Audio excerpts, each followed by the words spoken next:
chairman of Sierra Club, and I live in Kihei. I was asked at the GET meeting on May 20th if it was true that the EPA had issued a new statement on the Clean Water Act, requirement to obtain a permit if releasing pollutants that reach the ocean. I answered yes, but the real question is why the Trump EPA is taking such a different position from that of the Obama EPA. On February 3rd, 2017, the Trump administration issued an executive order directing all agencies to repeal at least 2 existing regulations for each new regulation. On August 9th this year, the EPA reported success. They undertook 26 deregulatory actions and only 4 new regulatory actions in fiscal 2017 and fiscal 2018. On August 29th this year, the New York Times reported on 84 environmental rules being rolled back by Trump. This is good news, right? Less regulation, less hassle?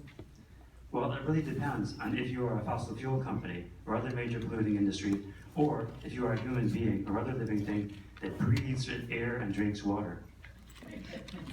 23 rollbacks to allow more air pollution and emissions. 10 to allow more endangered species to be killed. 7 to allow more water pollution, and on and on. These are all things that will save dirty corporations money, will cost us living beings our health, and shorten our life expectancies. Trump is unraveling 30 years of environmental protection. Great news for some polluters, but how would they go about giving all polluters the right to poison all of our public waters? Democrats control the House of Representatives, and they will not allow Trump to rewrite the Clean Water Act. Well, the County of Maui gave Trump a solution. Reinterpret the Clean Water Act so it no longer applies if pollutants are dumped near public waters rather than directly in them. Problem solved. This is a radical deregulation, and it is no surprise that it is strongly supported by the worst polluters and the most far-right organizations in the country. As you all know, the Obama Justice Department and EPA supported the Hawaii Wildlife Fund in their case asking Maui County to stop polluting the ocean without a permit. Hawaii Wildlife Fund is also supported by EPA officials of the Clinton, Bush, and Obama administrations. They have been asking Maui County to follow the law of the land as established in 47 years of the Clean Water Act.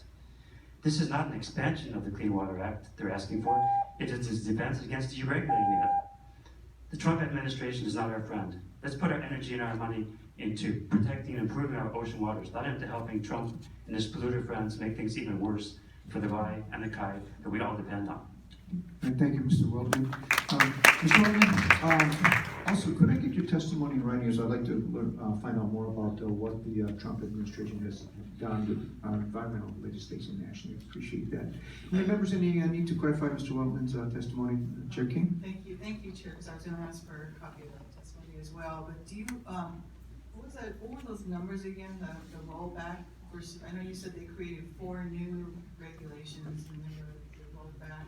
So very early in the Trump administration, one of his goals, one of his promises to his donors, his supporters, was to roll back environmental protections. And so he said that his new rule was that for every new regulation, you have to roll back for existing ones.